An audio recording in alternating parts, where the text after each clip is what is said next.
Welcome to Social Saturdays, where real talk meets real connection.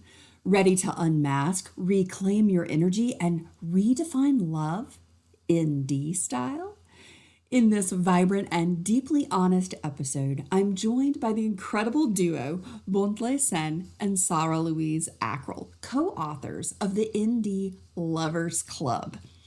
We're pulling back the curtain on what it really means to be in relationship as a neurodivergent, neurodistinct person, especially for autistic and ADHD women. This is more than a conversation. It's a celebration of indie identity, self awareness, and the powerful truth that you don't have to perform to be loved. We get into it, y'all. We talk about why masking can quietly drain your relationships and your health, what emotional and physical safety actually feels like in partnership, how knowing your indie identity changes how you give, receive, and ask for love, the healing magic of writing, storytelling, and showing up as your full, sparkly self. Whether you're navigating dating, in a long term relationship, or supporting someone who is, this episode is an invitation into a new paradigm of connection, one that makes space for all your energy, edges, and evolution. Bring your questions, your aha moments, and your full self. We're building community one real conversation at a time. Episode 198 is here. Let's get started. It's social Saturdays, the vibe feels right. Carol Jean's got the mic sparking light.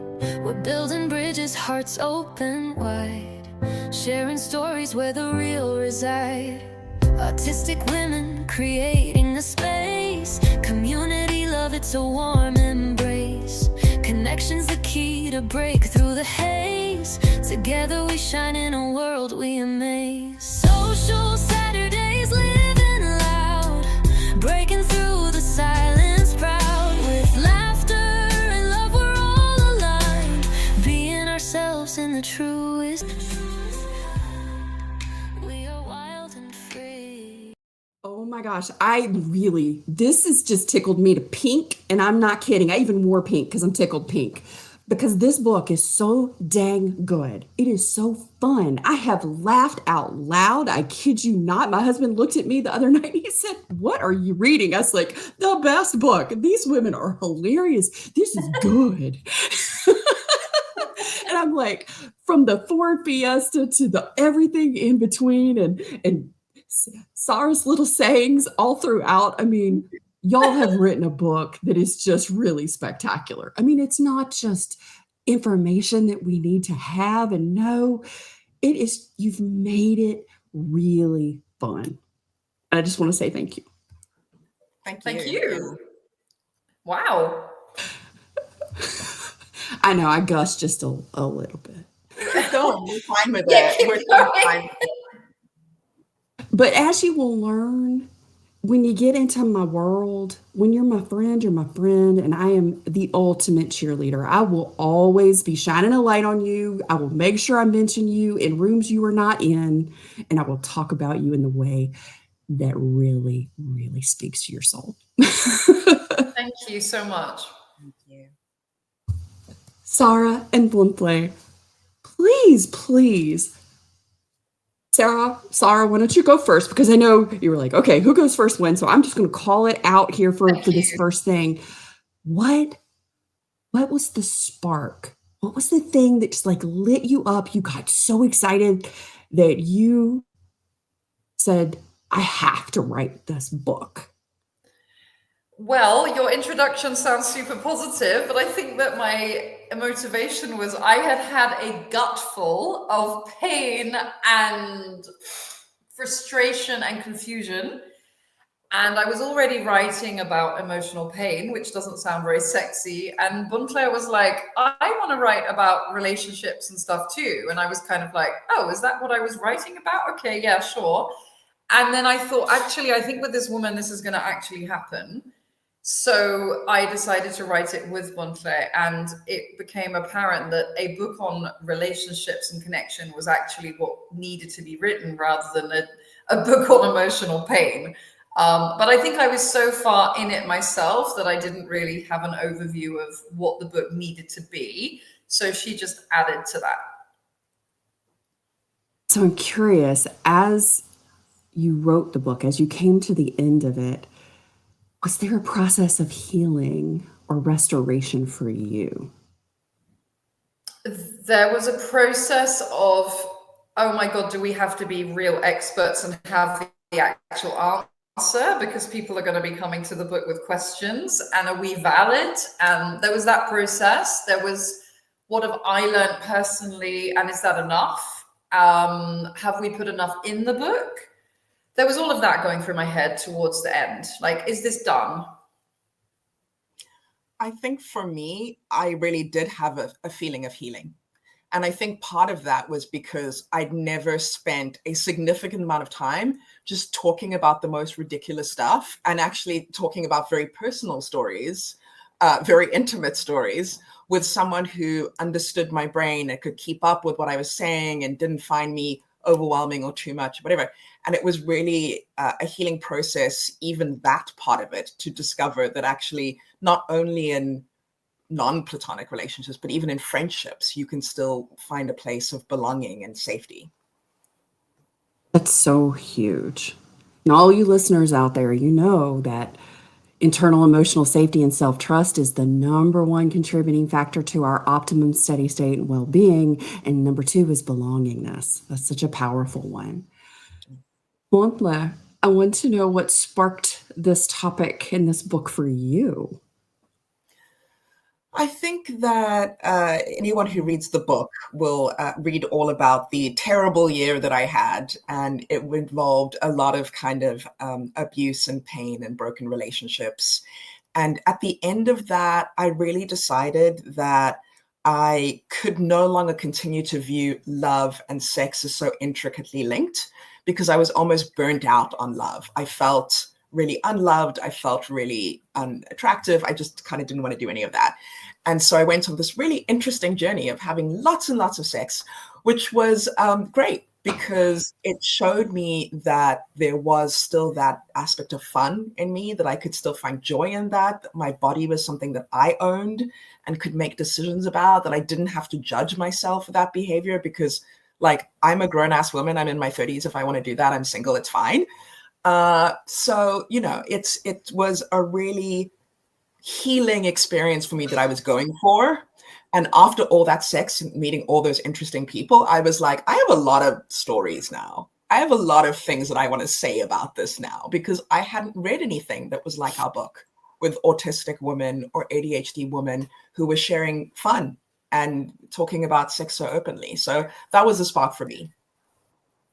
I just want to thank both of you for bringing your authentic perspective and your reality to that question, because I can relate to both of those. And I think just about everybody listening today can probably raise their hand and go, I'm in a place where I've just had a gut full. Like you said, I love that expression, a gut full, because that is truly, you know, and it is so painful. And when you feel like you've had all this societal fairy princess crap that has been given to you, or just the wrong people have been in your life. And, you know, I got into that blame and shame place of like, oh, it's got to be me because all these relationships haven't worked. So it's got to be me. Yeah. And I love that y'all talk about in the book, you know, hey, it is not you. And y'all say that many times, it is not you. And I think that's really important. Sara, was that something that was really stood out for you, is to like really say, hey, it's not me?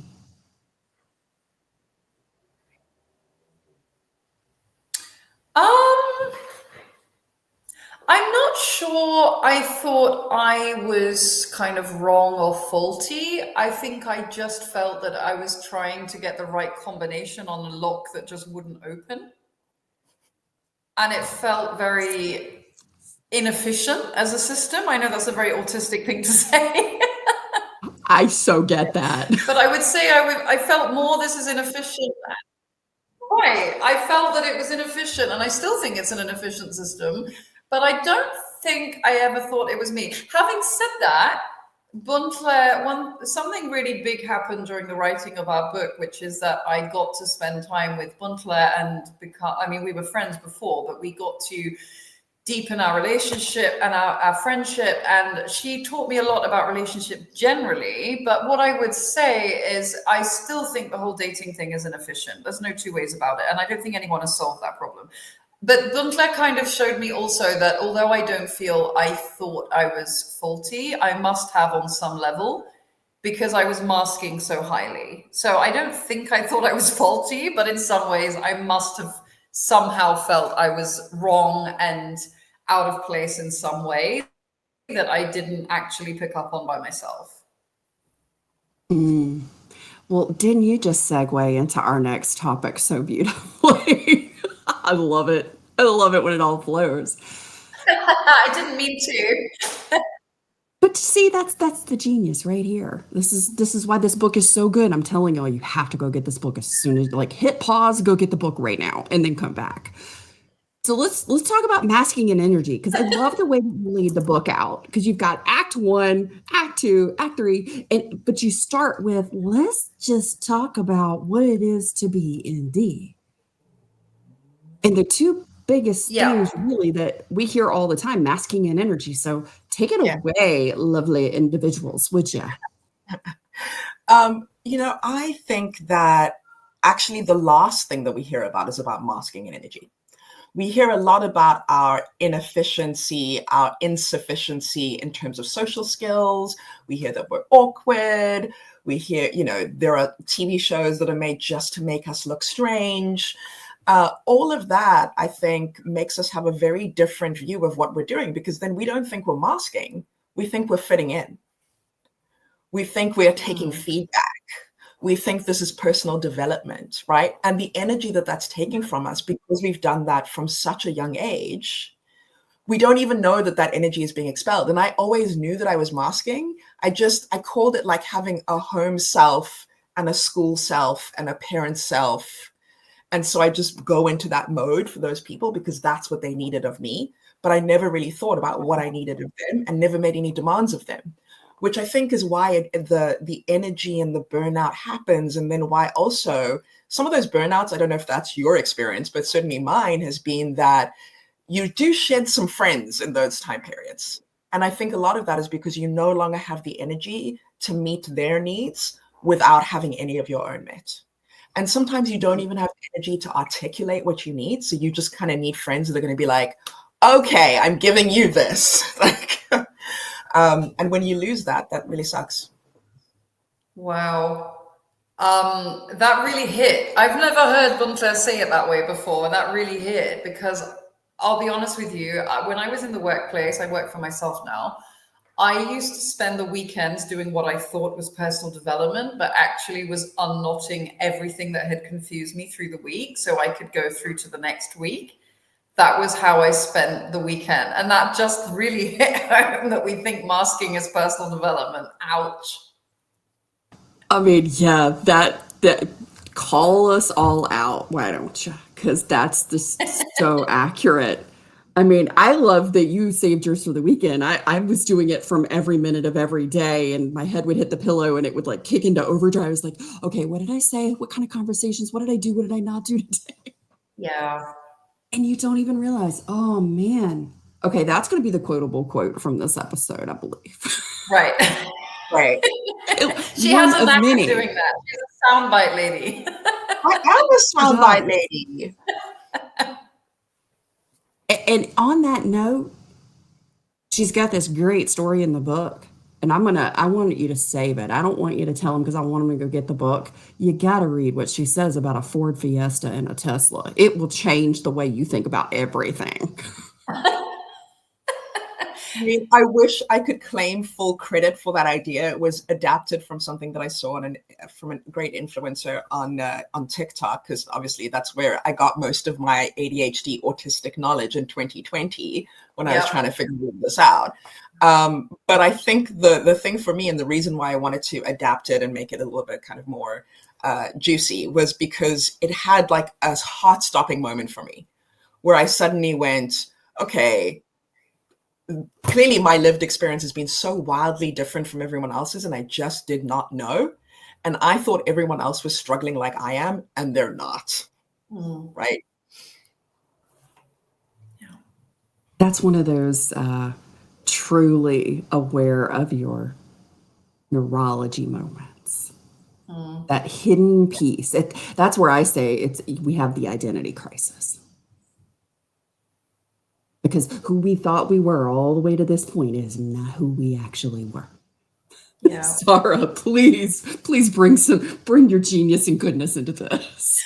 A lot of my clients say this. When you point stuff out as a therapist, they're kind of like, oh, I just thought that was me. And for right and for wrong, for good and for bad, they thought that was just them. So there was nothing to pull apart and analyze and get comfortable with. It was just them. So if they thought it was bad, they were just faulty. And if they thought it was good, oh, well, it just was a coincidence that they did something half decent. There was no way of feeling good about this. But people generally, they've been like that all their lives, right? So unless someone points it out, it was just me. There was nothing to work on. It was making me miserable, and therefore I was bad. That's why working with a professional of some kind is really useful. So as we move into more of the juice of the book here in the conversation around relationships, how have both of you, I'd love to hear just both of your takes on this. How does masking and energy, once you kind of get to that awareness point, it's not just the personal development, we think we're just doing all the best things for ourselves. How does that start to really impact your relationship with yourself first? And then how do you go out into the world to be in relationship with other people when masking and energy is happening? Well, I think that for me, finding out that I was neurodivergent was not learning something about myself I didn't know. It was being able to tell everybody else that I was right. And that there is something that's not quite about me, right? Like, I wasn't making it up. It wasn't for attention. I wasn't trying to be quirky and fun, like the manic pixie girl, whatever. Genuinely, there is something that's a problem here. And so it was really great for me to be able to finally be able to take off the mask and be like, this is genuinely who I've been this entire time. And that was liberating from a personal perspective and was really exciting. But you also have that thing of like, you're going wildly into self-expression and you're so excited and your energy's so high and it's so amazing. And then people start to respond to it. And that also kind of has an eroding on your energy and an eroding on, your feeling of self-confidence. So I think finding people around, like a squad, a tribe, whatever you want to call them, around you who can help you keep you buoyed in that time, I think is really important, because there's a lot of feelings that are kind of churning through that. I think in terms of energy, it also made me much less likely to try and please people. It made me much less concerned about what men thought about me. It made me really okay to show up at dates looking however I felt like showing up that day and just being like, this is what you're getting, right? Like, deal with it, don't deal with it. If you don't like it, I can call someone else. He can be over. And like, that is a great weed out tool. It's fine.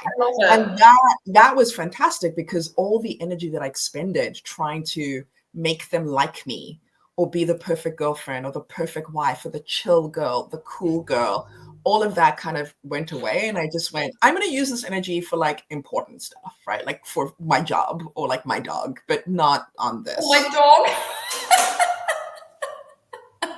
Is mine lays right here next to me. I love that. So I would say that I knew I was ADHD. Well, I knew I was autistic a few years before the pandemic. And then I found out I had ADHD in the pandemic, in lockdown 1, because we had 3 in the UK. So I would say that for me, the energetic shift was that before the pandemic, I was telling people I was autistic, and I was advocating, and I was telling them to death. But to be honest, I was boring people, beating people up with it. I mean, I now go into corporates and say, if you have an employee who's just been diagnosed and they won't stop banging on about it, they probably just feel very unpsychologically safe.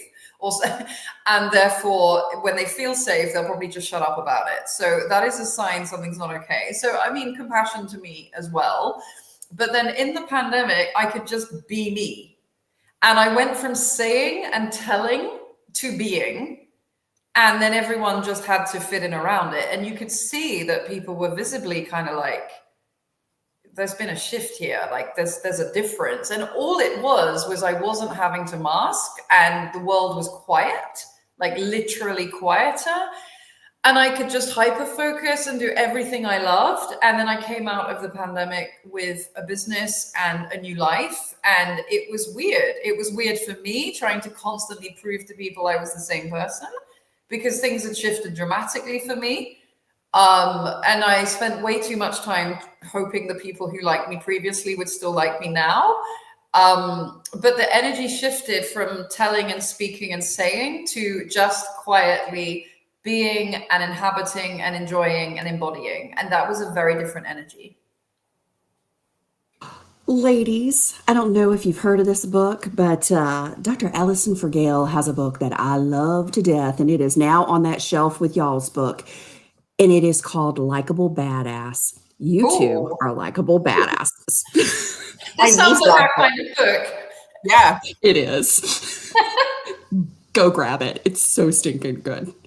I'm telling you. I love that. Your book and this book, they are must reads for sure. Oh gosh. Thank y'all for sharing those insights around masking and energy. I mean, that just brought some new stuff to the conversation that I love. I love that. I like some new sparkly whiz pops going through my brain. So now I'm going to have all kinds of new stuff running around in the next layer of research, right? Isn't that how this works? Good. Yes. Everything is for a book. Yeah. I mean, always for the next book. I have 5 scripted, outlined after this one, the second one published. Great. Keep going. I mean, you are the marathon writer of the bunch here today. Right. She is. In all of your books. Oh my goodness. So let's talk communication, alexithymia, and dating. I mean, this is something that plays a huge part. I didn't know I was alexithymic till years after I was diagnosed as autistic. You know how the layers come on, right? Yeah. And when you finally learn those little pieces, you're like, oh, that makes so much sense. Oh, I get that now. How does communication and alexithymia is a layer of communication? How does all this factor into dating? I only realized last year that I have alexithymia. I really didn't know, but I realized that I was going into these funks that I couldn't process. And it was because I could not identify what I was feeling, and then I couldn't articulate what I was feeling. So I was going into like this weird soupy fog, and then having to like wait for it to pass. And then it would take maybe 2 weeks to go, oh, that's because I felt this thing. And of course, while you're in that soupy fog, you can't self-advocate. You can't tell people to get lost if they're taking the mickey or, manipulating or exploiting you. You are literally in a fog where you can't make decisions. You're quite immobilized and vulnerable. And it was only last year I realized. So I think that what I was doing was maybe naming things that weren't quite with the right labels, because I just felt that you should somehow be able to identify these things quicker. And then maybe working with the wrong emotion. But I worked with a therapist who helped me identify primary emotions. And she said, you just keep jumping out of your feelings and intellectualizing, but you're doing it to a degree that is really extreme. And then she sort of pointed it out. She called me out on that. I had a great therapist 10 years ago who taught me how to be angry. Because of my childhood, I was never allowed to be angry. I had to be perfect and nice and, excited, but not too excited, because then you'll be noisy and whatever. And it was really nice to learn how to be angry. I think in terms of how this showed up in dating, it's been really interesting, because I'm not a particularly kinky person, I will say, but I really enjoyed entering the kink community because they're so good at communications. Yeah. They are so good at going, this is what's going to happen, then this thing, then this thing. Are you okay with that? Do you have triggers there? Okay, how does this feel? Tell me how this feels. Like, it is a constant thing where I was like, whoa, like, why do you care? And then suddenly was like, okay, let me take some time and work with you to figure out what's going on in my body, because I didn't have the vocabulary for it. And they were always very patient and very open about like, that's cool. We'll just slow down until you have words, because if you don't have words, you can't consent, right? You can't really tell me this is okay. And I need to hear that. And that was really nice for me, because then I got to kind of go, okay, all these things that I've learned in the kink community, let me try and apply them to dating and take those same sense checks, because that may not happen at the restaurant or the bar or wherever I am on a first date on a Friday night, wasting my time.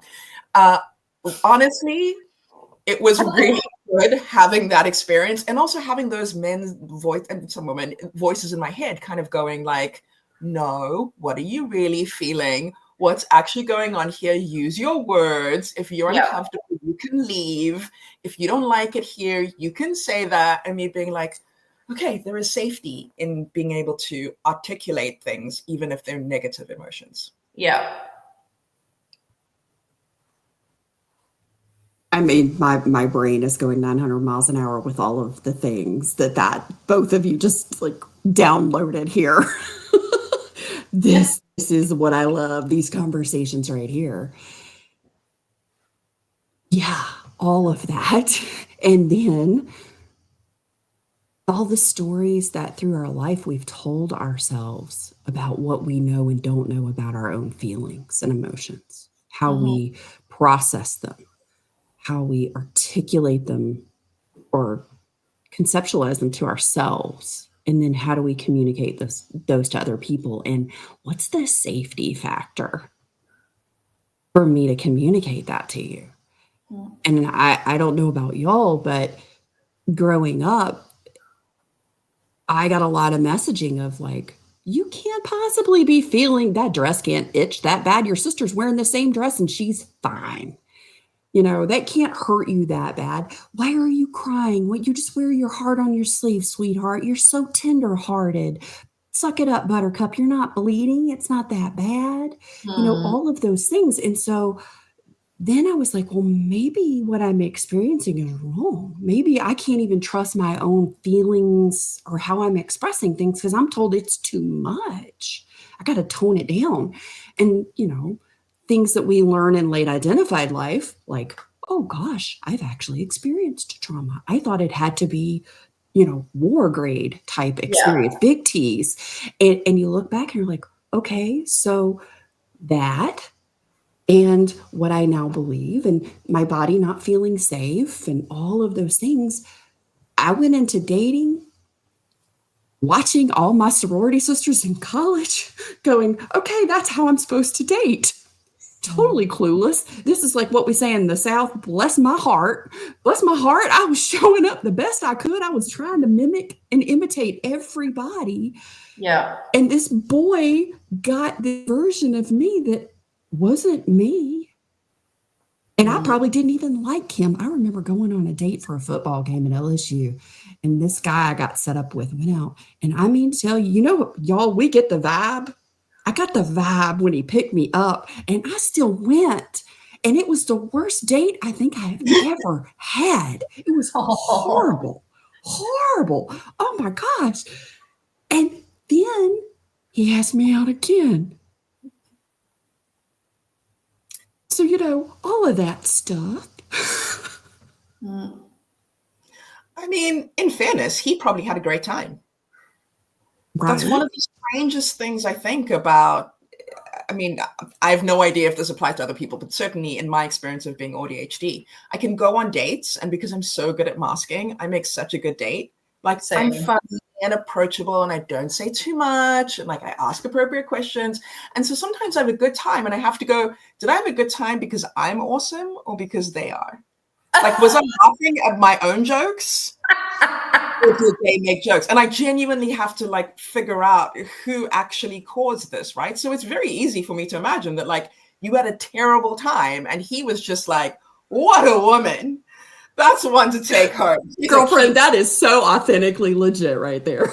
It is, because actually, I think I had this too, where I was like, that was a really nice date, but I wasn't able to differentiate between that and the fact that I wasn't interested in them and that they probably weren't in me, but that it, as a date, was great. And I couldn't, like, to me, that meant that, well, logically, then you carry on, right? And no, actually. Yeah, that kind of led to a marriage that I shouldn't have been in. That right there. Not being able to differentiate. In the book. I mean, that's what I love about this book. So if somebody is hearing this conversation, all this stuff that we just shared around this, what's your word of experience, or how maybe you're approaching this now in your life? Good question. I think that what I had to do was let go of the idea that working hard enough by itself would make relationships work. Because I really had this idea that relationships are hard work, and sometimes they're not pleasant because I'm putting in so much energy and so much whatever into doing it and trying to communicate and not communicating and feeling like it's all my fault and there's something kind of faulty about me. And I think that the experience of kind of going, I am not that person. I don't have to be that person. I don't have to be perfect. I don't even have to be like good. Sometimes I can be bad. I can be unattractive. I can be unput together. I can be a mess and be late and what are those things. And all those things are normal things that other humans do as well, regardless of their neurotype. And so the thing I would tell them is like, stop imagining that it's all on you to make everything work.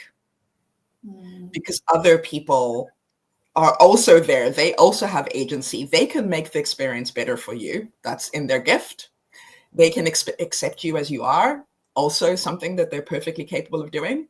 So letting them off the hook and just letting them behave anyway towards you because you're just happy to be on a date, or that someone finally liked you, or like that it's not a terrible, abusive, dangerous situation. That's not enough. Hey, my friends. We're going to take a break for just a second because you're invited to something so much more than a book launch. Friday, May 2nd at 3 p.m. Central on the My Vibe Network, we're throwing a birthday book launch party, and you're on the guest list. Join host and my good friend, Michelle Peacock, and author Carol Jean Whittington. Hey, that's me! As we celebrate the launch of Living Unmasked, an autistic woman's guide to get into your comfort zone. A powerful new book written for autistic women by an autistic woman. Oh, and did I mention it's my 51st birthday too? So yes, it's a party, and I bring gifts. Come for the joy, stay for a free preview of Chapter 1 in both digital and audio formats, a calming guided meditation, live Q&A with me. Bring your juiciest burnout questions. I am there to answer them. Special launch discounts and a sensory rest toolkit for the first 50 guests. This is for anyone who's ever said, I'm fine, when you were anything but. Register now in the link below. Spots are limited. Join us and come home to yourself, unmasked and fully you. You're beautiful and you're sparkly. May 2nd, 3 p.m. Central on the My Vibe Network. We'll see you there. Be sure and register at the link in the show notes below. Now, back to the show. Yeah, I have a thing where I have to always see the good in people. And if I don't think someone is perfect, I have to really analyze what's wrong with me and how can I be so judgmental. And now I'm just, most of the time I'm able to go, they're not perfect any more than you are. Don't pedestal people, because pedestaling people is what made me vulnerable. And I think now I just have a gag reflex. Like if someone is manipulative, not my cup of tea, taking advantage or even just not for me, I just can't, as they say. I just like there comes a point now where I'm like, no, I can't. But that only came because I went through so much. I mean, I ended up in 4 abusive relationships. And I did a lot of training in domestic abuse, and I'd actually done my 4th lot of training, and then I chose my 4th abuser. And I was really shocked because I thought that I had had every experience possible. I'd seen every possible presentation of abuse, and that I'd done enough training, and I'm a therapist. And I was like, well, I just felt I must be immune. And then this other new form of abuse appeared, and I did not notice. And that really made me lose confidence. So what I would say now is, I mean, I'm not dating now. I'm in a relationship and have been for quite a while. But I'm with my partner, I'm really blunt, and I can't pretty things up. I have to say it as it is. And if I was to go back out dating tomorrow, I would have a lot more confidence, because when I was dating last time, which was through pretty much a lot of when we were writing the book, I had this illusion of scarcity. And I think a lot of neurodivergent people feel, oh my God, the dating pool's tiny. But in my case, it's like a 1/5 of tiny. So I better, as long as they're safe and they're not actively abusive, I'd better just not be fussy. And I very much had internalized that. Whereas if I was to date again tomorrow, I'd be like, no, you have a lot going for you, and you can be choosy like anyone else, and don't tell yourself just to accept stuff because, you know, you have a very narrow pool. And I see that my clients go through that very same thing. I thought of going back out in the world to date. Oh, yeah, also. That's just terrifying. I'm just like, Okay, no. thank you very much, people in relationships, for all the single gals out there. It's, you know, it's not so terrible. Well, Like, now, hold on. What I didn't get to finish saying was that if I do ever have that happen, I am going to approach it like Bontle did. I am going to just have lots of fun sex. I am not dating you for your personality. I am dating you for how fun I can feel. Yeah. It's about your feeling. It is about how you feel, actually, joking aside. to be fair, I think also, you know, when I was in that state, a lot of these feelings we don't realize have physical manifestations, and you feel in your body pain, and RSD shows up and your bones hurt. And for me, it's always like tight muscles. My whole body just goes tight and painful. And, you know, being able to have fun, right, in that way with someone, because as adults, we don't play with strangers. The only context that we have to play with them is sexually, unfortunately. Like, we don't really have that much of that going on. And so it was really quite a great stress reliever, and getting those feelings out of my body through that experience. So it wasn't like, because it was just like I became some sort of sexual demon. It was also just the experience of like having fun and having a physical relationship that didn't leave me feeling slightly cringe about it. I love that, because I mean, I look back, and even in my marriages, I look back and go, it was all performative. I didn't relax. When you said your whole body would tighten up, I'm like, yes. And that is, nothing feels fun then. Everything hurts. Thank you, Sara's raising your hand on that one, for real. I mean, yeah. I was using sex as a, I'm quite frankly too lazy to put time into this. I know that feels good. I know I can do that. I was using it to contrive intimacy and to make things feel intense and passionate when they probably wouldn't have been. And I was using it. And I realized that putting that out, you know, taking that off the table and making me work the muscle of, do I actually feel good around this person? It's very unvibey. It's very vanilla. It's just very pedestrian. We'll just go for coffee. We won't have a couple of glasses of wine. We won't end up in bed. Actually, that was harder work. And then I was like, yeah, this is what you should be doing. You've been taking the easy way out. I think a lot of people contrive intimacy through sex. We talk about this in the book. Yes, you do. And it's so beautiful, because there were so many moments that I was like, oh, I feel so seen in this moment. I feel like somebody really gets the experience that I've had. I cried when I It read was it so the first time. validating.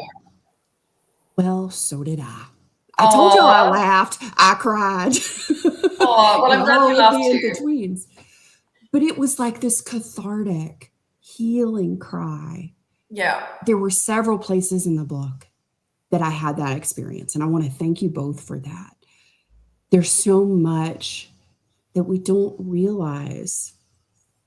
I mean, like we say, we're in the helping profession. So, I mean, these are things that we're aware of, but it lands differently when you start to really process. And as we talk about emotional and physical health and how do we operate in relationship, those moments, like you mentioned, Sarah, that emotional and that physical connection there's so much power in that, and the things that we hold that we didn't even realize we were holding. It's kind of like what I tell my clients, and I'm like, okay, do you catch yourself holding your breath in the middle of the day, and all of a sudden you're like, you don't even realize you're holding your breath throughout the day. Yeah. And I think my body felt like that for decades. Not just was I holding my breath, my body, I was holding my body so tight that I couldn't relax enough because I didn't feel safe enough, even home alone, to want to be or feel safe to be in relationship. What are some emotional and physical health elements? Because I know you cover a lot of these in the book that you want people to know about. Bontle. My number one is magnesium. It's magnesium. I think that it is becoming clearer and clearer to me as I meet more women who are ND. I don't know if this is true for men. I can only speak to my lived experience, that magnesium makes a huge difference in our ability, our energy, how we show up, etc. Something that my doctor was very clear with me that you need magnesium. And I was like, oh, really? Because I'm not really the sort of person who believes vitamins work. I usually think you're just putting it in and then just, peeing it out. But magnesium definitely made a big difference to my quality of life and how I feel on a day-to-day basis. And I have no idea why I did not take biology in high school, but this is the one thing that I would say, try magnesium. Bontle got me on magnesium. She gave me this kind of magnesium that you just take like a quarter of a teaspoon and it just makes you feel so relaxed and you sleep so well. So we'll give you that for the show notes because it's a particular magnesium. But mine would be ceremonial cacao because I discovered that in the early stages of writing the book. And I have definitely used full strength passion flower before. There's a thing in France called euphytose, which is a mixture of valeriana and passion flower and babelote. And it's the best 3 natural things in the right combination. And you can get that online. That's a really, really well-known one there. But the ceremonial cacao is amazing. I buy it on Amazon.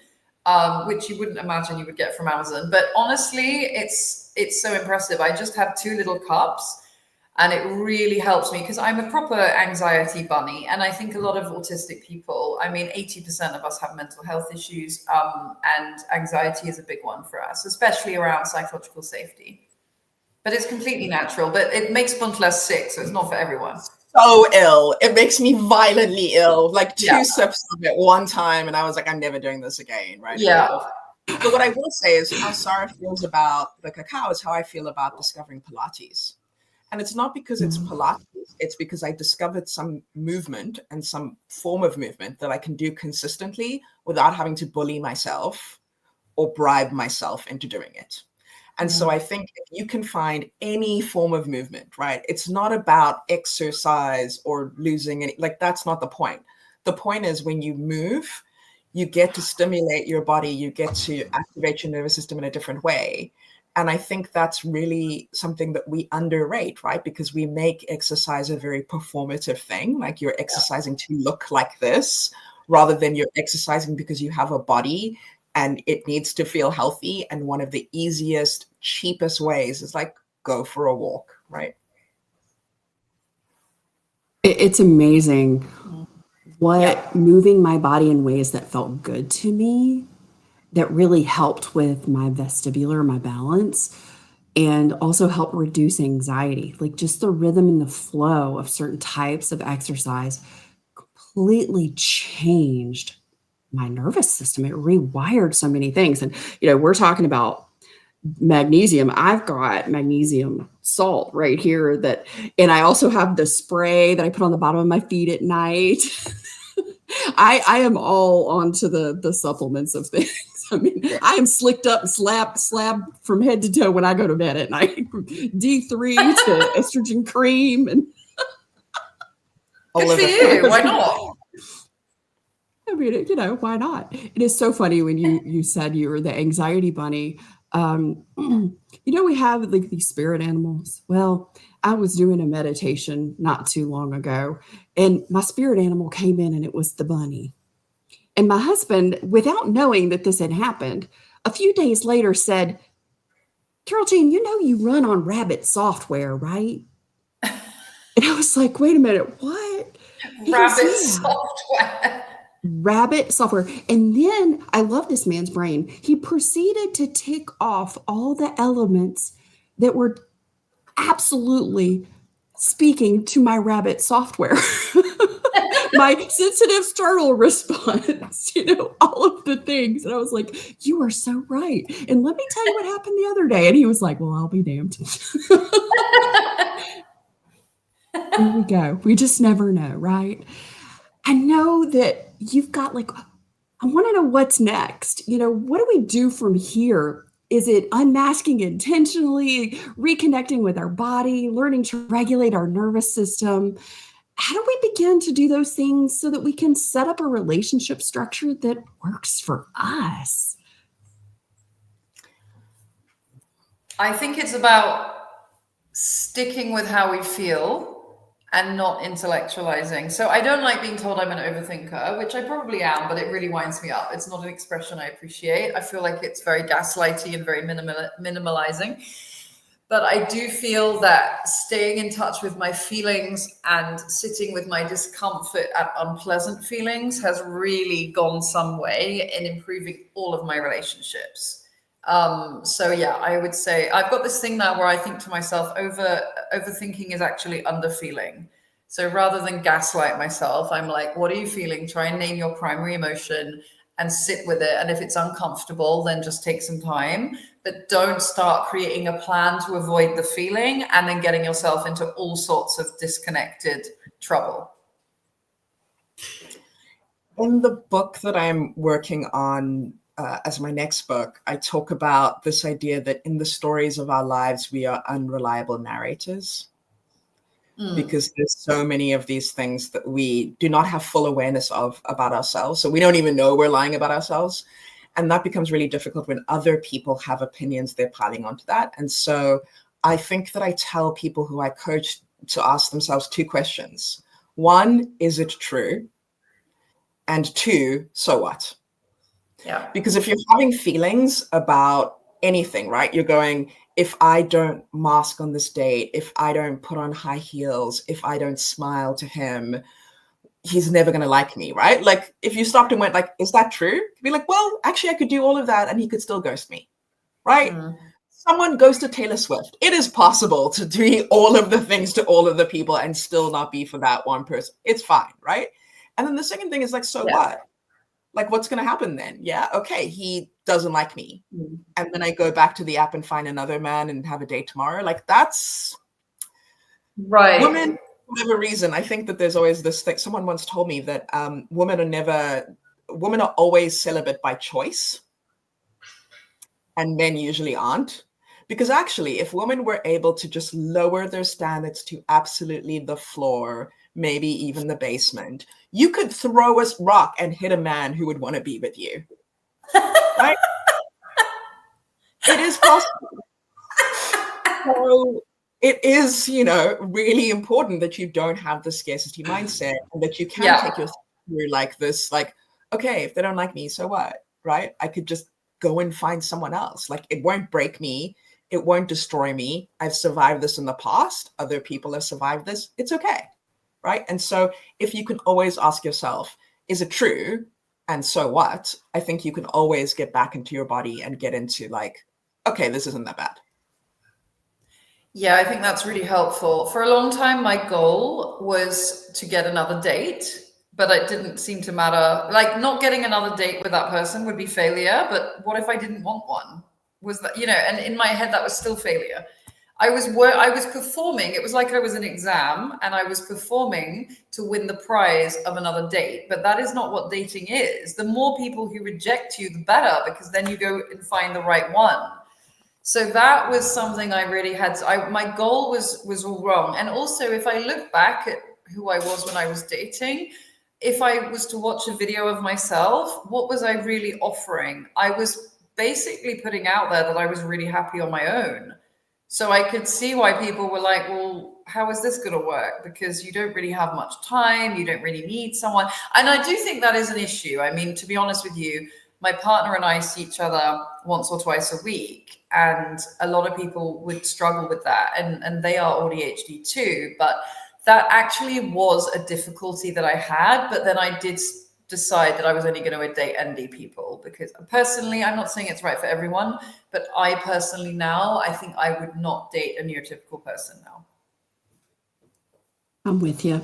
I have my sparkly human I sleep next to, and it's just a totally different thing now. It really is. So as we're wrapping up, I would love for each of you to take a moment and share what's the one relationship rule or priority, or the thing that's real important to you that you've discovered over time that has really made a difference for you. I think that we often find ways to self-soothe, which turns into self-medication, which sometimes becomes an addiction. And I think what I discovered was that I thought that I loved being in love and I was just such a romantic and whatever, right? And it turned out like, no, actually, I was just using someone else's feelings as my self-soothing, as a comfort blanket. And then I realized that it was even worse than that, because I didn't care that they loved me. What I was actually doing was addicted to the attention and addicted to someone going, you're okay, you're valid, I like you, you're pretty, whatever it might be. And so that was one of the hardest things for me to learn, because then I went, if I take that out, if I don't allow myself to be distracted, either by washboard abs or men who are 6 foot, and I really go like, we're going to have this conversation, we'll talk about stuff. And whether you like me or don't like me, I need to independently decide what's going on here and not try to make this into something that'll immediately make me feel good, right? You are not a glass of wine. You are not a hit of ecstasy. You're like white bread. I just need to like figure out if I like it or not, right? And that, I think, is the one thing that's been the most important lesson for me, is just, know exactly why you're there. And sometimes it's not out of the goodness of your heart. Oh, yeah. That's so great. Okay, so for me, it would be, so I thought that I couldn't just hang out with someone because I was autistic. And actually, I realized, there is an element of autism. I'm very self-contained, and I had to meet someone who's also very self-contained, because it turns out I find that very sexy in the other person, as well as being. And what I mean by that is having your own life, needing your own space, somebody who's not kind of clingy. But actually, for me, it was, I couldn't hang out with someone, because then I would be running the risk of being autistic and ADHD, rather than just over a table in a restaurant for an hour and a half telling them. So that was kind of, it's that whole being and telling differentiation. And also I realized that on the ADHD side, I needed constant vibes. I could not accept how dull day-to-day life is. And I had to really fall in love with that, because that's what people are living. And that's why I was with people with really wild mood swings, or people who drank too much or whatever, because they couldn't cope with that either. I didn't know that. I didn't know about my level of codependency and complex trauma, but I wasn't just hanging out. And it's not in a restaurant for 90 minutes once a week or once a fortnight that you get to know someone. It's in the downtime. And I had to learn to like that myself and not need these constant hits of dopamine and excitement. I mean, I do, but I can get that through other things. I don't think your partner is what should be providing constant dopamine. That's probably not the right place to look for it. No, they cannot be our dopamine squirrel. Our nice little quick hit, our micro dosing throughout the day. Exactly. Come on, you're killing me here. Just playing. As we wrap up, I want each of you to take a second and just tell the audience, who is the Indie Lovers Club for? Who is it for, and what do you want them to know about the book? Because I could gush for hours, but I want y'all to tell them. It's for you, right? For anyone who's listening to this, while we wrote it with women in mind because we are women, we've had so many people talk to us who said, thank you, I now understand something about my sister. Or thanks, I'm pretty sure my boss is experiencing RSD, and this explains a lot. And so I think if you know anyone in your life who is neurodivergent and you want to understand about the personal experience of neurodivergence, this is a really great starter pack for that. So if you are neurodivergent woman, I think the message is you're not broken. You're just running a different operating system, and that's totally fine. And the message is for everyone else that we have so much to offer if you just let us be us. Yeah, I think that if your relationships are not going well and you can't put a finger on it, that could be a sign of neurodiversity that's gone undiscovered. And reading our book would be a good, oh my God, this is why this is happening, which I have had a lot of DMs saying that. And I've also had corporate clients introduce me for corporate talks and say, oh, Sara just co-authored this book and I bought it for my teen daughter because I don't want her to get in that mess. So yeah, people are also buying it for their daughters, for their friends. And also guys are buying it for, because they're into an indie girl and they want to get her. So yeah, I must admit, I didn't know that was going to happen, but we've had a lot of feedback from people who are not necessarily indie females and who are saying, wow, I'm getting a lot out of this. So that's great. I always love the happy accidents, as Bob Ross says, when he does a painting and something happens. It's like, oh, that's a happy accident. That's a happy accident, right? Sure. I love that. And the way that Act 1 is set up and the way that y'all talk about rejection sensitivity and the way you talk about PDA, just knowing some of those things as a partner or as a sibling, somebody that has a beautiful indie woman in their life, this is so gorgeous.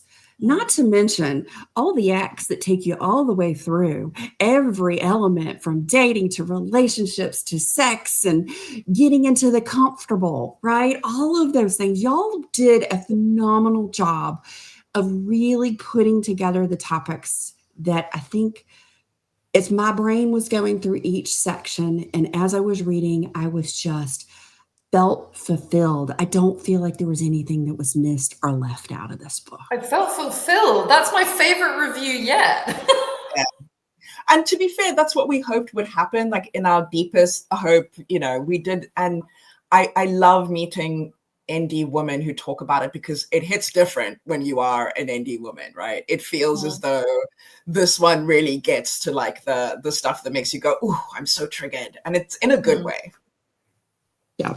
It really is. Thank you both so much for being here. Thank you for coming on and talking about your gorgeous book, The Indie Lovers Club. This has just been such a gift in my life. I am thrilled to share it with all of you here at Beyond Chronic Burnout. Go down to the show notes, go grab this book. Make sure once you get into it, you're not going to be able to stop. I promise you. This is one of those pick up and not put down reads. When you get through, make sure you go to Amazon and give a wonderful review to these two incredible women. They have put so much heart into this book, and I want to make sure that everybody knows about it. Before you go, want to take this self-discovery journey even deeper? Join me this Wednesday for a powerful dive into one of the tools that changed everything for me, the Enneagram. If you've ever wondered, why do I react this way? Or how do I even begin to describe what I'm feeling? This episode is for you.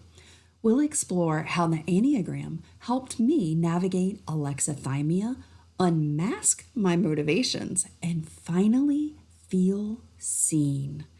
Don't miss this intimate and eye-opening conversation in episode 199 coming this Wednesday to Beyond Chronic Burnout.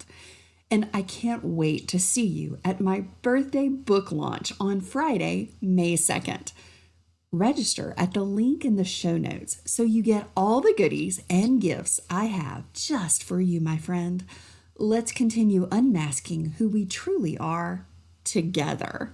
See you then. Thanks for being here. It's been quite a ride.